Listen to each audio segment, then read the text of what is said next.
నేను నారా లోకేష్ అనే నేను శాసనము ద్వారా నిర్మితమైన భారత రాజ్యాంగం పట్ల నిజమైన విశ్వాసం విధేయత చూపుతానని, భారతదేశ సార్వభౌమ అధికారాన్ని సమగ్రతను కాపాడుతానని, ఆంధ్రప్రదేశ్ రాష్ట్ర మంత్రిగా నా కర్తవ్యాలను శ్రద్ధతో అంతర్గత శుద్ధితో నిర్వహిస్తానని, భయం కానీ పక్షపాతం కానీ రాగద్వేషాలు కానీ లేకుండా రాజ్యాంగాన్ని శాసనాలు అనుసరించి ప్రజలందరికీ న్యాయం చేకూరుస్తానని దైవ సాక్షిగా ప్రమాణం చేస్తున్నాను. నేను నారా లోకేష్ అనే నేను ఆంధ్రప్రదేశ్ రాష్ట్ర మంత్రిగా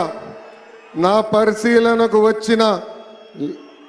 లేదా నాకు తెలియవచ్చిన ఏ విషయాన్ని నా కర్తవ్యాలను సక్రమంగా నిర్వహించేందుకు అవసరమైన మేరకు తప్ప ప్రత్యక్షంగా కానీ పరోక్షంగా కానీ ఏ వ్యక్తికి లేదా వ్యక్తులకు తెలియజేయనని లేదా వెల్లడించనని దైవ సాక్షిగా ప్రమాణం చేస్తున్నాను.